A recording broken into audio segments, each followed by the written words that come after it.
un nuevo programa de las provincias también existen en un día muy especial. Hoy es el primer martes del mes de noviembre. Según la Constitución de los Estados Unidos, las elecciones se hacen el primer martes del mes de noviembre. Es decir, que ya está fijado el día, no depende de la voluntad del gobernante cuando quiero que se vote. En Estados Unidos hay una particularidad que está, digamos, utilizada, por ejemplo, por los países de Europa, recientemente en Italia, que pueden votar por correspondencia los que están fuera de Italia. Y así es, se mandan los sobres cerrados, hay todo un procedimiento al consulado en Rosario y se manda después. En Estados Unidos se puede votar por correspondencia antes de la fecha de la elección. Es decir, también hay algunos estados que ya habilitaron urnas, por ejemplo en Florida, donde está Miami y Orlando. En Florida ya se estuvo votando antes del día de hoy. Se dice que hay 90 millones de votantes que ya emitieron su voto desde hace unos días, no desde ayer. Unos por no hacer digamos, la aglomeración de las colas, otros por el COVID-19, pero la cuestión es que se habilita a que uno 10 días antes ya pone su sobre y despacha. Y hay una garantía puesta en duda en alguna medida por el presidente Trump de que se respeta lo que dicen los votos y se controla. Yo no sé si acá podríamos hacer un sistema parecido de votar por correspondencia. Sinceramente creo que no, porque no hay confianza del votante en la fidelidad de lo que se presenta, lo que se pone a consideración de la gente. En Estados Unidos se hicieron dos, digamos, conferencias o enfrentamientos, debates entre los candidatos a presidente Donald Trump y el candidato del Partido Demócrata Biden. Para el segundo debate se iba a establecer o se estableció que tenía que ser virtual. A raíz del, digamos, se adujo de que por el tema del coronavirus y demás. ¿Y qué dijo el presidente de los Estados Unidos? Y eso lo traslado a toda una serie de situaciones, incluso en la enseñanza. Dijo lo siguiente, explicó que rechaza un debate virtual. Y estamos nosotros reuniones del Congreso Nacional con sistema virtual. ¿Y por qué Trump rechaza el debate virtual? Porque te cortan cuando quieren. Así es. También ocurre, o puede ocurrir, en algunos casos ocurre, que en un debate virtual en el Congreso de la Nación, el presidente de la Cámara tiene la posibilidad de apretar un botón o una palanca y te quita la voz cuando estás hablando y a él no le gusta. Ha ocurrido en el Senado, pum, corta, o dicen son 3 minutos y los 3 minutos te cortaron y quedaste con no pudiste llegar a redondear tu idea. Hay que asumir, y las reuniones del Congreso, como en lo posible también algunas carreras universitarias y también secundarias o primarias incluso, hay que tratar de que sean presenciales. No es lo mismo un jardín de infantes o un primer grado que se haga en forma virtual desde la casa, si es que en la casa hay televisor o con una computadora, que no hay en todos los hogares. Porque el contacto de uno que ha sido profesor, yo he sido profesor secundario y universitario también, el contacto con el alumno, el visual, es muy importante, tenerlo presente al alumno y que el alumno tenga presente al profesor. Yo comprendo de que puede haber o que hay situaciones de riesgo por las epidemias o por distintas razones, pero hay que tratar de que se hagan, ya sea al aire libre, buscar la forma. Los establecimientos privados de Corrientes están esperando digamos, una instrucción del Ministerio de Educación para poder hacer presencial lo que llaman los globos o grupos pequeños de alumnos. Alguna cosa hay que hacer. Y lamentablemente siempre hay enfermedades. Si no es la tos convulsa, es un resfrío determinado. Y bueno, y sin embargo las clases se daban. Está bien, esto puede ser más fatal, pero hay distintas formas de hacer que la clase sea presencial. Bien, en Europa empezó un rebrote que incluso llegó a batir récords de situaciones anteriores. En las últimas semanas empezó un rebrote del virus. Italia, a raíz de eso, prohíbe las salidas nocturnas en Roma, Milán y Nápoles, es decir, que hay como un toque de queda después de las 20 o 21 horas local de Italia. Y otras, también España está tomando una actitud similar. Es decir, que pese a todo lo que se estuvo haciendo, hay peligros de contagios. Acá en Corrientes se está aumentando el número de contagios y va a seguir aumentando, disculpen, va a seguir aumentando en la medida que no se haga un diagnóstico precoz. Lo dicen los médicos, los científicos, que la única forma de evitar la propagación del virus COVID-19 es el diagnóstico precoz. Y eso posibilita una rehabilitación, porque ustedes habrán visto que se dice, por ejemplo, en nuestro país hubo 1 millón de casos y hay números ficticios, ¿no?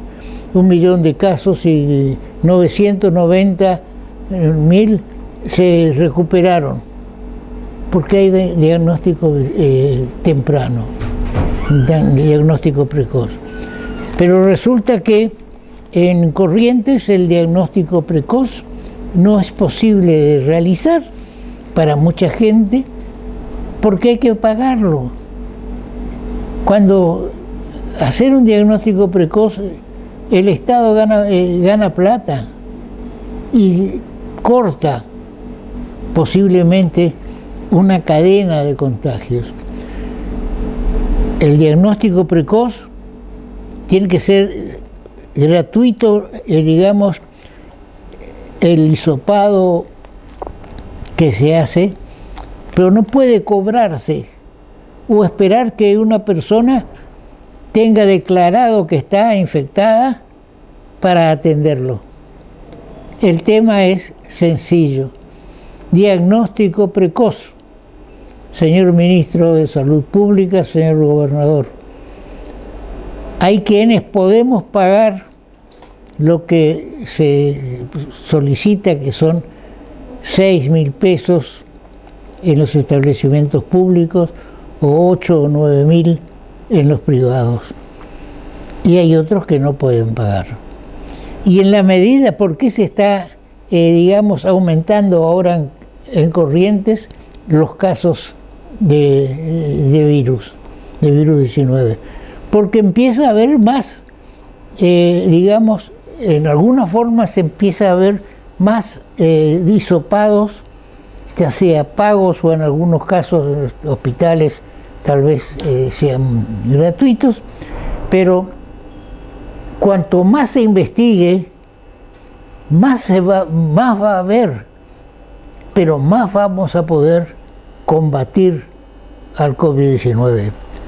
Ahora empezó la lucha de laboratorios. Se dice que compramos 25 millones de vacunas de Rusia, pero al mismo tiempo de ese anuncio, el ministro de Salud Pública de la Nación dice: estamos discutiendo precios. ¿Cómo es el asunto? ¿Compramos o estamos discutiendo precios? Si estamos discutiendo precios, no compramos nada. Yo no puedo decir que me compré un auto y todavía no discutí el precio con el dueño. En este caso, alguien se está equivocando o alguien se está apresurando, porque hay quienes bregan por la vacuna rusa, hay quienes están por la vacuna de Oxford, por la vacuna de Pfizer. Es decir, el mundo adelantado científicamente está procesando distintos tipos de vacunas. Y hay algo que me llama la atención. Le regalaron los laboratorios rusos, 2 dosis al presidente Fernández. 2 dosis de los 25 millones que hemos comprado sin saber el precio. El presidente dijo: no, un momentito, yo voy a hacer el conejillo de Indias. No, yo no me lo pongo. Vayan y prueben con otro.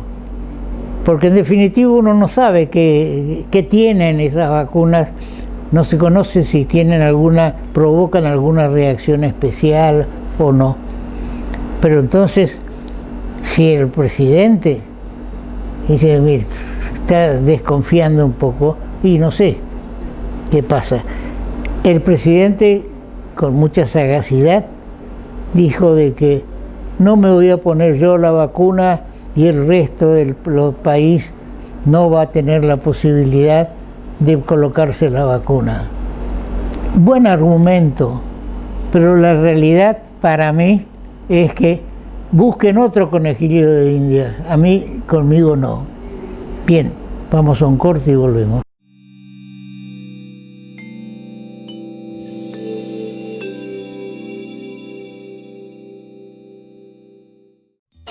Llegó 365 a Corrientes, junto con el diario El Litoral. Ayer, hoy y siempre.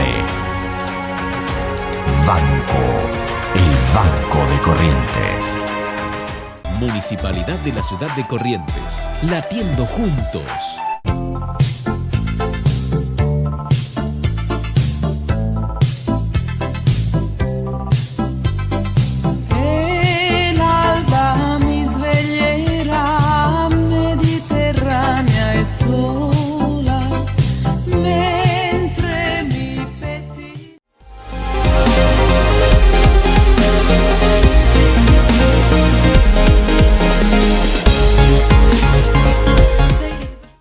Hidrovía, vía libre para exportar.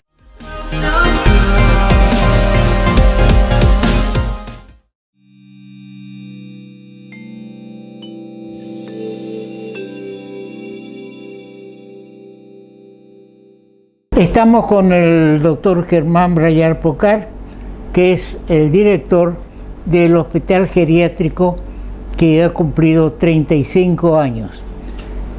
Bienvenido, Germán, a nuestro programa. ¿Cómo últimamente se han visto algunas mejoras dentro del hospital? ¿Cómo es una celebración de los 35 años o iniciativa de la dirección actual? Bueno, primero yo te diría que son más que algunas, han sido muchas mejoras. Sí.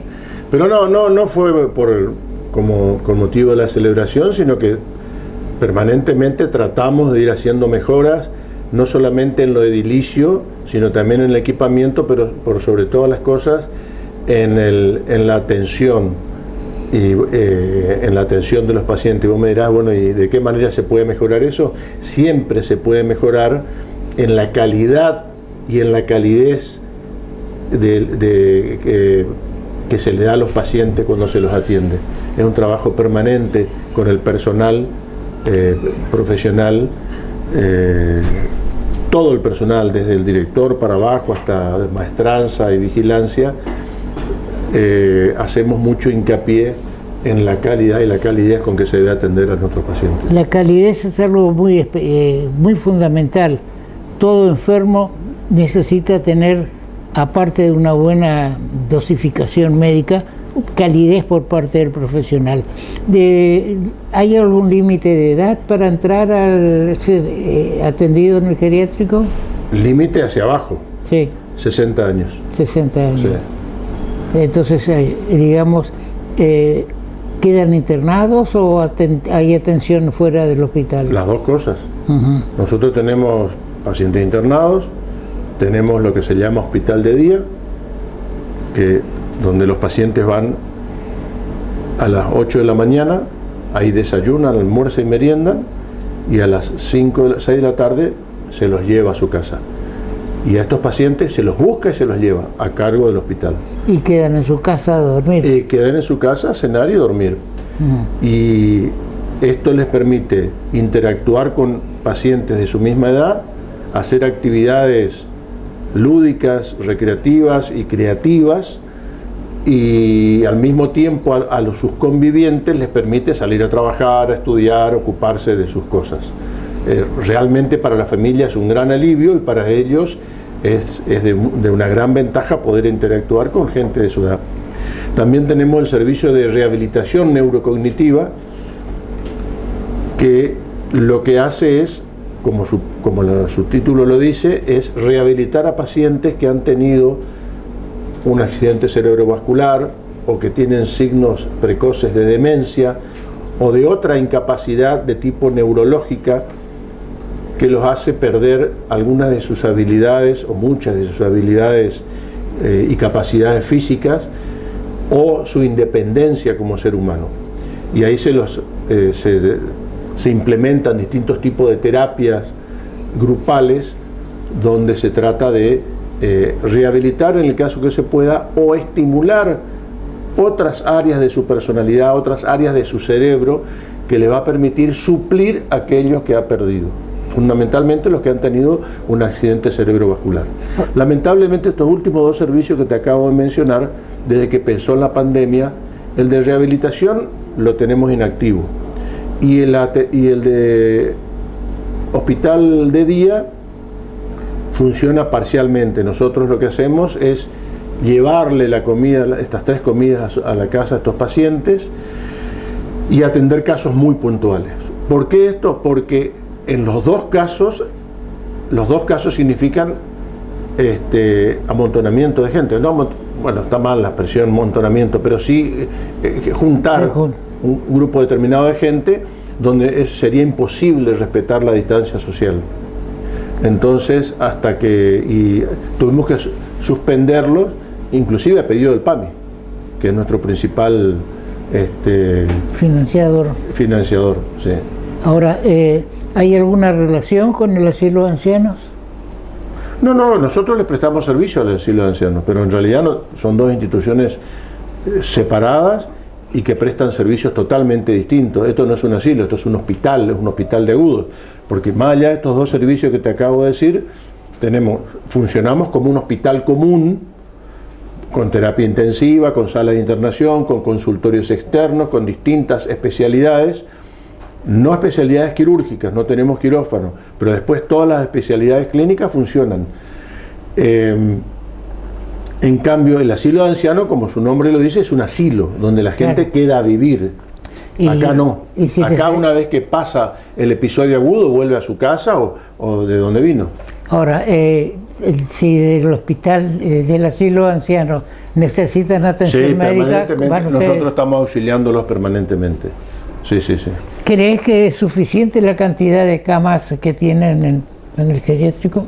En este momento y debido a la pandemia, sí, porque se ha reducido bastante la demanda y nosotros mismos hemos limitado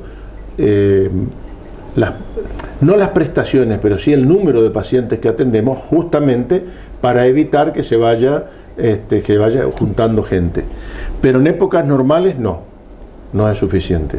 De hecho, nosotros estamos en un plan que ahora quedó en el freezer, de tener un hospital nuevo, tema con el que hemos conversado con el gobernador, hemos conversado con todas las autoridades, e inclusive habíamos avanzado mucho en este proyecto, no solamente desde el punto de vista del diseño del nuevo hospital, sino que ya teníamos el terreno, en fin, y bueno, ahora quedó todo en el freezer hasta nuevo aviso. ¿El terreno ese que están ocupando ahora podría ser utilizado por el cardiológico?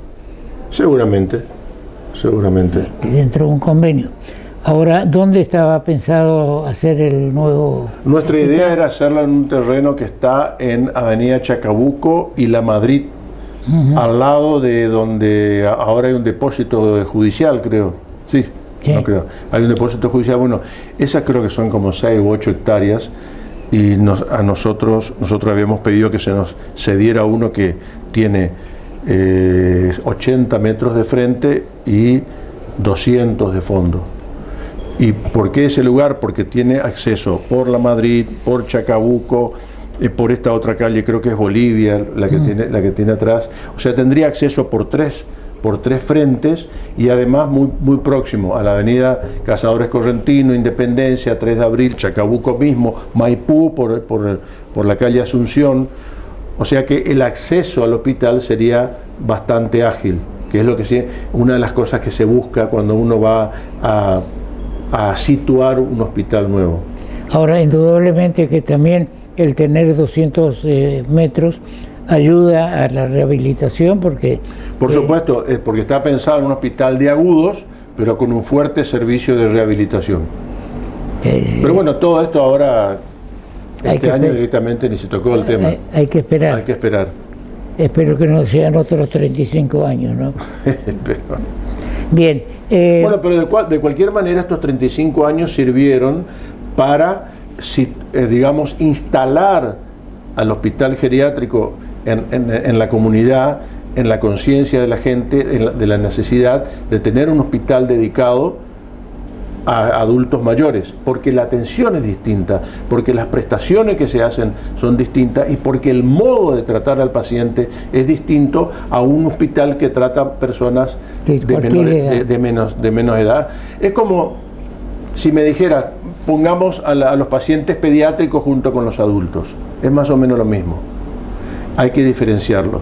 Entonces, estos 35 años sirvió para crear esa conciencia. Creo que hemos ganado ese lugar ya a fuerza de trabajar y cosas como estas, haciendo difusión y conversando y tratando el tema de los adultos mayores a nivel social. Sí, sin ninguna duda, muchos de una generación pasada, la mía, por ejemplo, que ignorábamos la trascendencia de un hospital geriátrico, hasta dudábamos de la existencia. Por eso es importante que la gestión que se está realizando. ¿Desde cuántos años llevas como director? 10. 10 años. Sí. Bueno, es decir que en alguna medida estos últimos 10 años han servido para que puedas explicar ante la gente, como en este caso, cómo funcionan ustedes. Ahora, un adulto mayor que se siente que tiene un problema, va directamente con su médico o recomendado por su médico al hospital geriátrico. No, hay de todo. En general, si al paciente lo lleva el servicio de ambulancias del Estado, generalmente va directamente al hospital, a nuestro hospital. Pero si es llevado por los familiares o por una empresa privada, y lo pueden llevar a un sanatorio, a otro hospital, en fin, y después nos lo derivan. Pero es muy aleatorio. ¿En este momento tenés muchos internados? No, primero porque, como te decía antes, bajó la demanda los mismos adultos mayores se cuidan de salir y se cuidan de hacer consultas, al menos que sea que sea una urgencia realmente. Y en segundo lugar, obviamente que aquellos que necesitan internación lo hacemos, pero aquellos que muchas veces se internan para hacer un control, una evaluación de algo, un estudio de algo, eso se posterga, al menos que sea realmente imprescindible. Bueno, tienen que mejorar un poco más porque en una de esas soy candidato, no como adulto mayor, sino como adulto re mayor, ¿no es cierto? No, a vos te falta todavía, Toto, podemos... por las dudas, propiciamos el hospital nuevo, y creo que realmente, fuera de toda broma, que es necesario, porque hay una tendencia en gobernantes y mucha gente de descalificar al adulto mayor, es decir que, bueno, ya hizo su pasantía por la vida y ahora llegó el momento de rendir examen y que se vaya. ¿No es cierto? A mí me parece que eso es una tontería, porque es descartar la experiencia de vida y la experiencia muchas veces profesional o de otra índole que ese adulto mayor nos puede brindar. A ver, yo tengo 62 años, en 3 años más me puedo jubilar. Si a mí me descartan, como lo más probable es que ocurra eso, la sociedad, digo, y bueno, serán 10 años de experiencia como director que se va a perder si a nadie se le ocurre llamarme, che, mirá, ¿qué hubieses hecho? ¿O qué harías? ¿O qué pasó en tal o cual circunstancia? Lamentable. Creo que en sociedades un poco más sabias, sobre todo en otras generaciones anteriores, se aprovechaba esa experiencia. Bueno, esperemos que se siga aprovechando la experiencia de los que somos más grandes. Pero por supuesto, Toto, vos tenés muchísimo que aportar. Así es. Bien, te agradezco el tiempo que nos has dispensado y creo que es positivo que se conozca que existe un hospital geriátrico que presta una buena atención y que esperemos que todos lleguen por lo menos a los 100 años. Muchas gracias, Germán. Gracias a vos, Toto. Muy bien, seguimos con el programa.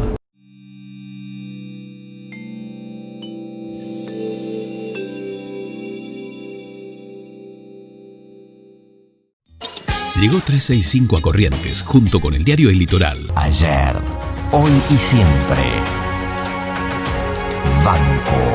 El Banco de Corrientes. Municipalidad de la ciudad de Corrientes, latiendo juntos.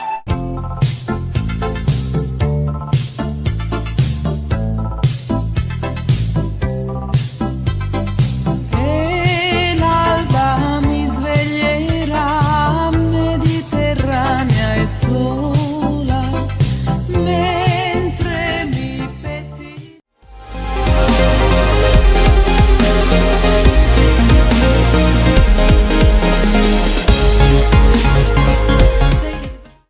Hidrovía, vía libre para exportar.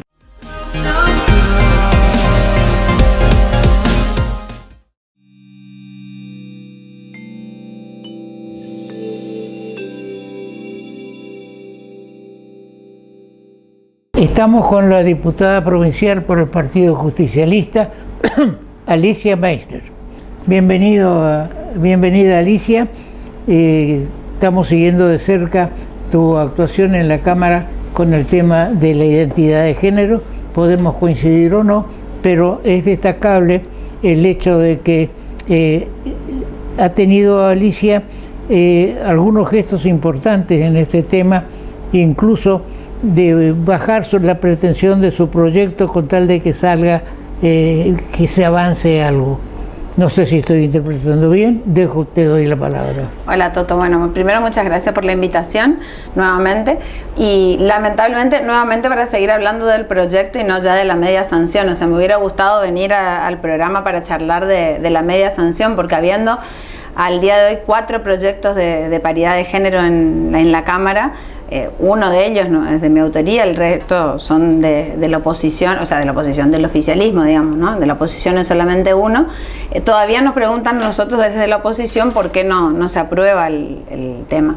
Y nosotros, la verdad, no sabemos muy bien cuál es la cuestión interna del oficialismo, pero claramente no hay voluntad política de tratarlo. En la sesión del miércoles pasado, cuando se pidió la preferencia, el bloque opositor pidió la preferencia de los dos temas que nosotros presentamos junto con el oficialismo. Cuando digo junto con el oficialismo, vinieron junto con proyectos del gobernador, que fueron voto joven y paridad de género. Y estos proyectos siguen en comisión, nunca fueron tratados, y realmente nos parece que seguimos, se han hecho Zoom, bueno, por el tema de la pandemia, ya no reuniones, pero se han hecho Zoom, Meet, no sé, bueno, ya todo lo que se puede haber hecho para tratar este tema y para divulgar el tema desde el oficialismo, pero en los hechos políticos, vos sabés que has sido legislador, si la comisión no se reúne y si el dictamen no sale, no funciona. Entonces, nada. Salvo que por 2/3 se resuelve. Que lo tienen ellos. De nuevo, caemos siempre en que nosotros estamos para apoyar. Nosotros hemos sido siempre, creo que una oposición muy constructiva. Hasta ahora, desde que a mí me tocó asumir el año pasado en un momento de transición en el cual había sesiones extraordinarias, se llamó para el tema presupuesto. Espero que este año lo manden lo antes posible, porque si no seguramente iremos al mismo camino. Tema presupuesto, tema emergencia, cuando se nos convocó también estuvimos presentes y también votamos las emergencias que consideramos, obviamente, y que coincidimos. En todo lo que coincidimos y creemos que el gobierno provincial está haciendo bien, hemos apoyado y hemos apoyado en bloque completo. O sea, se votó por unanimidad un montón de cuestiones que necesitaba y que estamos de acuerdo con el oficialismo. Y no entendemos por qué esto de dar discursos, además el gobernador el 1 de marzo nos retó a los legisladores y nos dijo que era responsabilidad nuestra. O sea, que yo creo que los legisladores del oficialismo ya se tendrían que sentir hasta incómodos con su propio gobierno, porque la manda del gobernador, y está escrito en el discurso que dio el 1 de marzo, fue: traten el tema de paridad y el tema del voto joven. Y no hay ningún tipo de índice, indicador que haga ver que va a haber algo de eso. Sí, sin duda hay, en el fondo, entiendo, una especulación política. Actualmente hay un 33%, de un tercio de participación femenina. Claro, rige la ley de cupo. La ley de cupo establece el tema para las listas, ¿sí? La conformación de listas. El proyecto que nosotros presentamos, yo te había comentado la otra vez, pero te recuerdo porque es importante saber cuáles son las diferencias. No solamente habla del Poder Legislativo, sino también del Ejecutivo y del Judicial, y además también tiene una cláusula para establecer la paridad en el recinto, o sea, en la conformación del cuerpo.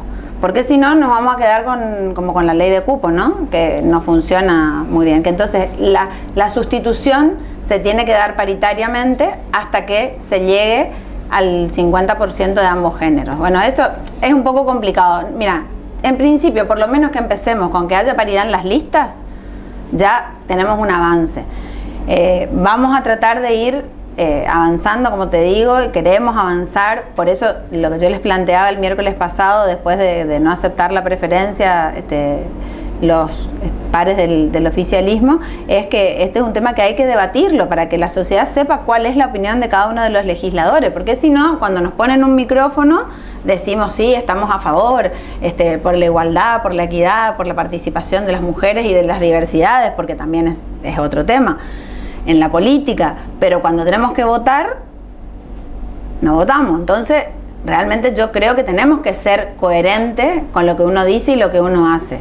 Si así fuera, el país sería distinto. Bueno, yo aspiro y será que soy muy idealista, pero creo que los políticos además debemos a la sociedad lo menos la coherencia. Decime, lo que me acuerdo del reglamento ya hace tantos años que dejé de ser diputado, cuando se presenta un proyecto en una de las cámaras tiene preferencia, no se debe presentar otro. No, tiene que pasar 60 días para que se pueda presentar el mismo tema en la otra Cámara, que es en la Cámara de Senadores. Ya hay 2 proyectos en la Cámara de Senadores. Un proyecto que presentaron las senadoras oficialistas, acompañadas por el senador Ricardo Colombia en la firma del proyecto, y otro proyecto que presentó la senadora Carolina Martínez Dano, que es del bloque del Frente de Todos, del PJ. Sí. O sea que, digamos, de nuevo, todos aparentemente estamos de acuerdo, todos queremos, pero no hacemos. Pero hasta ahí nomás. Pero no hacemos. Sí, lo que pasa, en la medida de que se insista con el tema del Poder Ejecutivo, es decir, con la fórmula gubernativa en nuestro caso, va a haber, yo noto una... Mira, no sé si va por ahí la resistencia, porque te reitero, el proyecto del Poder Ejecutivo, el proyecto del gobernador, insisto, nosotros no tendríamos problemas en trabajar sobre la base de ese proyecto, que habla solamente de paridad legislativa. Claro. Porque ya es avanzar en un paso, ¿no? O sea, obviamente que las aspiraciones, y eso creo que es lo que todo el mundo debería hacer, uno siempre pide, buen abogado pide lo máximo que quiere, por lo menos para empezar por la base. Bueno, la base sería por lo menos la paridad legislativa. Sí. Y ahí, Angaú, como decíamos acá en Corrientes, estamos todos de acuerdo. Te insisto, no hay, podría haber alguna diferencia de si es alternado, si es por binomio, o sea, hay algunas cuestiones pero que se pueden consensuar, creo yo, pero el fondo del proyecto, nadie dice que está en contra de la paridad de género, por lo menos no lo dicen en público. El problema es que después no se trabaja para sacar un dictamen, y bueno, y si no están de acuerdo, que saquen un dictamen en minoría, o en mayoría, digamos ellos, porque son la mayoría, pero que haya un dictamen que diga no, esta ley no, o tales cosas no, o tales otras, pero que hagamos algo, por favor, porque hace 3 años que estamos discutiendo en los medios y por los pasillos estos temas, y en el recinto no. Claro, es conocida, he hecho conocer en varias oportunidades que yo no estoy partidario de la igualdad de género, no porque tenga ninguna reacción antifeminista o de las terceras posiciones, sino porque creo en la capacidad que hay que llegar a los cargos por la capacidad que presentan. Ahora, también debe estar jugando, y cuando hablo de especulación política, el hecho de que muchos de los hombres que cesan y que tienen pretensión de ser reelectos, entonces se van a ver desplazados por la irrupción femenina. Y bueno, ahí entonces le voy a aplicar tu criterio. Apliquemos la meritocracia. Claro. ¿Le tienen miedo a la ley? O sea, ¿tienen miedo? ¿Le necesitan que le guardemos el lugar? Sí. Ese es el tema. Yo creo que, a ver, coincido con vos, no en el tema de la meritocracia como tal. Ahí creo que nuestro presidente en su momento fue mal interpretado, pero no partimos todos de un mismo lugar. Por más que hagamos todos el mismo esfuerzo, tenemos que tratar de ayudar a igualar a aquellos que han nacido con menores posibilidades que nosotros. Pero en esos términos de, obviamente, tratar de participar en política siempre, creo que en ese lugar todos nos merecemos. Y si es por mí, individualmente y pensándolo con filosofía, te digo, la ley del 30% a nosotras nos beneficia, porque podemos tener una lista 70% mujeres, 30% varones. ¿Cuál es el problema? Todas estas trabas que vos estás viendo, y mientras que la política y la vida, porque nosotros abrogamos por una democracia paritaria, o sea, que realmente las decisiones las tomemos también las mujeres, mientras las decisiones las sigan tomando los varones, y bueno, muchas veces van a suceder estas cosas. Y yo lo que veo por ahí es cierta pasividad en las congéneres, en el género femenino, también por esto de que es cómodo quizás no tener que disputar uno, ponerle el cuerpo a la disputa y sentarse a esperar ser designado, ¿no? Sí, pero no te olvides que hay gobernadoras en este momento, y tuvimos una presidenta que actualmente es vicepresidenta y que, digamos, ha marcado un rumbo importante. Por eso yo hablo de la meritocracia. Si Cristina Kirchner, que llegó a presidenta por el voto y por su capacidad, yo no coincido con planteos de ella, pero indudablemente ha ubicado al gremio femenino o la rama femenina. Lo que yo tengo miedo es que, miedo está bien dicho, es que a raíz de ir fijando cupos, mañana ya hay un cupo del tercer género, digamos, en la administración pública, y que después se aparezcan los abogados, los escribanos o los sindicatos que tengan un cupo. Yo no digo que no pueda haber un sindicalista o una empresa, vos sos abogada, que pueda integrar, claro, pero no que esté fijado, porque si no vamos a hacer una legislatura corporativa, que no creo que es lo que digamos. Sí, digamos, todos los extremos. Yo te entiendo súper bien. Yo soy docente de Derecho Político en la facultad. Te entiendo bien a lo que vos apuntás, digamos. Vos apuntás cuando se va al extremo esto de cuando habla de corporizar, es de que representen cada uno un sector de la sociedad, ¿no? Yo comprendo. El problema es que las mujeres somos la mitad del padrón. Entonces, ahí es donde yo te apunto, digo.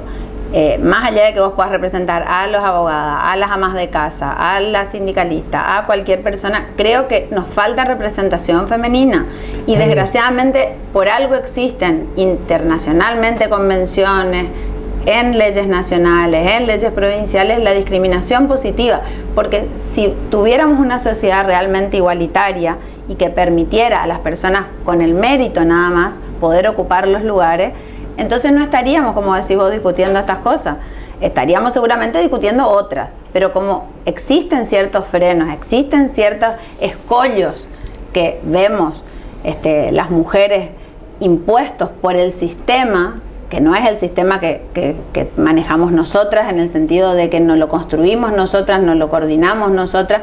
Y yo creo que en todos los ámbitos donde uno ve una mujer, como bien dijiste vos, no vamos a poner el ejemplo de nuestro país, bueno, Angela Merkel hace cuántos periodos que es canciller en Alemania. Y muy buena. Michelle Bachelet en Chile, Dilma Rousseff, bueno, problemas políticos mediante, pero no ha sido una mala presidenta, todo lo contrario, ¿sí? Con un muy buen perfil en Brasil. O sea, hay muchas, buenos y malos, como en todos lados, sí, pero la mayoría de los ejemplos femeninos son buenos, sí, benefician a la representación, sí, del género. Ahora, el PJ, diputados, ¿apoyaría el dictamen el proyecto del gobernador que sea limitado al legislativo? Sí, yo creo que los compañeros con lo que conversamos fue que lo que vamos a intentar es avanzar en los consensos. Esto ya, claro, lo conversamos, ¿te acordás la vez anterior, sí, al presentar el proyecto? Esto no quiere decir bajar las banderas ni las, claro, aspiraciones, pero sí ir logrando objetivos, bueno, lo posible. Metas, exactamente, vamos a ir proponiéndonos metas, pero te digo, veo difícil tratar hasta ese tema, porque por lo mismo, sí, que vos explicaste mejor que yo, que viene un año electoral, vamos a entrar en la fase esa de pelea por los, claro, lugares en las listas, y bueno, ahí es donde se empieza a complicar en términos reales, digamos, ahí viene la política real, no la política sí, yo creo que en el proyecto del Senado, al igualar el tema también en el Poder Ejecutivo, creo que hay una especulación política. Plantar, no hablo de la gobernación porque en mi criterio va a haber una reelección, pero en el vicegobernador hay una decisión, bueno, mire, fulano, hombre, se está destacando, vamos a pararlo un poquito y ponemos que tiene que ser mixto y elegimos una mujer para vicegobernadora. No soy de los que creen que una vicegobernadora no puede andar bien y no puede existir como una legisladora y demás, ¿no es cierto? Vices, esas sí que hay muchas. Sí. Porque hicimos unos cuantos Zoom con las vices y somos todas vices. Está bien. Sí, ahí está. Bueno, otra cosa que tenía el proyecto el proyecto que presentamos es la paridad horizontal, o sea, esta posibilidad de alternancia, o sea, no siempre tenemos que ir de vice, porque si no vivimos siendo vice y vivimos siendo segunda en las listas y siempre vamos para atrás. Pero dice, ¿por qué no miden? La respuesta técnica así es porque no miden. Y cuando vos mirás las encuestas, miden 2 mujeres y 8 varones. ¿Y cómo vamos a medir si ni nos miden? Bien, es difícil el tema. Sí. Sinceramente yo creo de que hay mujeres que se destacan y hay hombres que están ocupando lugares que no se destacan, ni por su asistencia a las sesiones, ni por los proyectos o la dedicación que presentan. Y sí hay mujeres que lo hacen. También hay mujeres que seguramente están sentadas en sus bancas, pero ya es una evaluación personal. Yo creo que cada uno de los candidatos a diputados o senadores o gobernador o vice sabe cuál es su responsabilidad y así pueden hacer carrera, porque la gente cada vez mira más quién abrió la boca para decir únicamente sí, no, apoyo, no, y quién se pone a trabajar. Ha ocurrido en los periodos en que estuve como legislador y bueno, no me callé la boca. Pero, no, me quieren hacer callar muchas veces, pero tu invitado anterior que ya conoce mi segundo apellido parece que es el que me condena a no poder mantener el silencio. No, pero en serio, yo creo que la rebeldía, entendiéndolo bien, creo que la rebeldía en las mujeres hoy es necesaria por esto que hablamos, porque y te voy a decir algo a favor y en contra de mis pares. A mí me dolió mucho que no acompañaran la preferencia la semana pasada, porque estaban, excepto una ausencia, estábamos casi todas las mujeres presentes y la única que votó a favor de la preferencia fui yo. Creo que por ahí las cuestiones partidarias deberían también pesarnos menos que las cuestiones de género. Cuando nosotras hablamos de buscar mujeres que puedan ejercer una mutua representación del género, también hablamos de esto.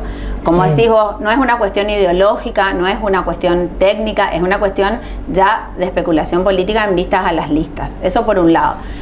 ¿Por qué te digo esto? Porque valoro muchísimo a las compañeras legisladoras. Realmente esta es una legislatura que tiene una representación femenina muy buena.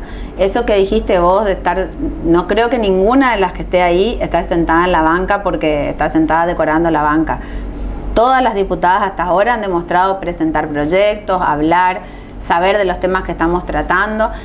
No ha sido así, te digo, yo trabajo en la legislatura desde hace un buen tiempo y siempre me moví, estábamos conversando en la época que era periodista en el Congreso de la Nación, así que conozco perfectamente todos los tipos de legisladores que vos puedas imaginarte, y esta legislatura está compuesta por mujeres que deberían, creo yo, que haber demostrado ese plus que se necesitaba el otro día, por lo menos para decir lo mismo, que vamos a perder la votación porque no tenemos ni el 30% de representación, así que, pero por lo menos como un gesto de acompañamiento al género deberían haber votado la preferencia. Yo creo de que la preferencia y la entrar no significa la sanción, el sino debate, por lo menos. Entrar al debate y cada uno defenderá su posición. Bien, te agradezco una vez más y te deseo éxito en tu tarea legislativa. Muchas gracias, tú te agradezco, porque la verdad que me siento siempre muy cómoda y te veo muy bien y te felicito porque hay que seguir activo, no parar nunca. Ni la pandemia te ataja todo, así que te felicito. Muchas gracias. Seguimos con el programa. Ayer, hoy y siempre. Banco, el Banco de Corrientes. Decíamos al comienzo de nuestro programa que hoy se hacen elecciones en Estados Unidos. Llama la atención que el presidente actual que va por su reelección, Donald Trump, ayer canceló el proyecto de Bill Gates, conocido como ID 2020, e hizo lo siguiente: 24 horas antes de la elección. Yo no sé si esto está bien o está mal, pero hacer este anuncio 24 horas de la elección no me parece adecuado. Decretó que las vacunas sean voluntarias y no obligatorias, siendo los militares quienes verifiquen su pureza y las distribuyan. Ese es el primer punto. Que sean voluntarias me parece bien. Ahora, que sean los militares quienes verifiquen su pureza y la distribuyan, no estoy de acuerdo. Fíjense que en el caso de Brasil designaron ministro de salud a un general retirado que no es médico. Que hay muchos médicos que llegan al más alto escalafón en el ejército, y sería más lógico designar un militar médico si es que quiere tener militares. Ahora, en Estados Unidos, que pasen las cosas a manos militares, me parece que le va a quitar votos a Trump, salvo que ellos tengan otro tipo de información. Punto 2. Cortó los fondos de la Organización Mundial de la Salud y quiere una investigación exhaustiva sobre sus operaciones. Está bien hacer una investigación de qué pasa en la Organización Mundial de la Salud, porque se toma a la OMS como lo máximo en materia de salud pública y recibe muchos fondos, y por ahí también hay trenzas o situaciones que conviene investigarlas. Estoy de acuerdo con eso. Canceló la propuesta de la ley HR 66 de los demócratas, conocida como COVID-19, que fue la base del proyecto de diagnóstico y seguimiento de Bill Gates. Bill Gates es un multimillonario que, que aporta a la Organización Mundial de la Salud. Abrir una plataforma para informes para que la misma población pudiera denunciar la censura que le aplicarán en Facebook, Twitter y YouTube. El resultado fue rotundo, ya que en poco tiempo se saturó de denuncias, y así Trump obtuvo la evidencia que necesitaba para tomar acciones en contra de la censura. Bien, detuvo el lanzamiento de 5G en todo el país, no sé de qué se trata, emitió una orden ejecutiva esto es importante, emitió una orden ejecutiva para reavivar la actividad comercial y laboral en todos los estados de Estados Unidos, al punto en que los gobernadores que se nieguen serán procesados. Es un avance del poder central sobre los gobernadores, sobre las provincias o sobre los estados, que es lo mismo, ¿no es cierto? Porque si cada estado juzga que las condiciones, cada gobernador juzga las condiciones en que está su estado o su provincia. Ejecutó la orden de que la Casa Blanca se haga cargo de todas las redes eléctricas que incluyen servidores e internet. Llama la atención que que en Estados Unidos se pase al Ejecutivo el manejo de todas las redes eléctricas. Es una manera de concentrar el poder en el Poder Ejecutivo. Declaró, y de esto hemos hablado en este punto, hemos tomado posición ya hace un tiempo en este programa. Se refiere a los cultos. El punto 9 dice: declaró servicios esenciales en los lugares de culto. Algunos alcaldes están multando a las personas por ir a la iglesia. Eso, ahí estoy de acuerdo con Trump. Acá hemos planteado el tema que el culto, que esté abierta una iglesia, una sinagoga, o para quienes son fieles de Mahoma, es un servicio esencial, porque muchas veces hay muchos creyentes que necesitan un apoyo espiritual, sobre todo en estos momentos en que hay tantos problemas en cuanto al coronavirus y demás, y también de problemas familiares que recurren a los ministros de las distintas religiones en busca de apoyo. Por eso yo creo que acá también tienen que declararse como, servicio esencial a los lugares de cultos. Reglamentar, ahora empezó a haber una reglamentación después de tantos meses, estableciendo una cantidad que pueden ser hasta 20 en una misa. Ahora en la religión judía, por ejemplo, no se puede profesar hacer una manifestación de culto, un rezo, si no hay 10 personas como mínimo. Es decir, que si no hay que estar con el sistema, digamos, virtual, que no llena la satisfacción. Uno quiere ver al sacerdote o al rabino en el momento en que necesita. No es lo mismo entenderse por internet. Bien, reitero, acá hay el punto 10 es un enfrentamiento con China.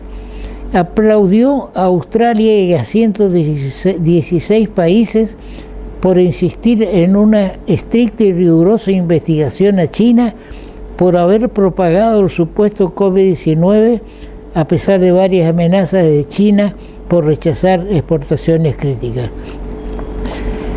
Hay muchos que creen que el COVID-19, que no es un virus, sino que es una bacteria, y que pudo haber sido producida en laboratorio para expandirla en el mundo, y en el caso de China para reducir la población.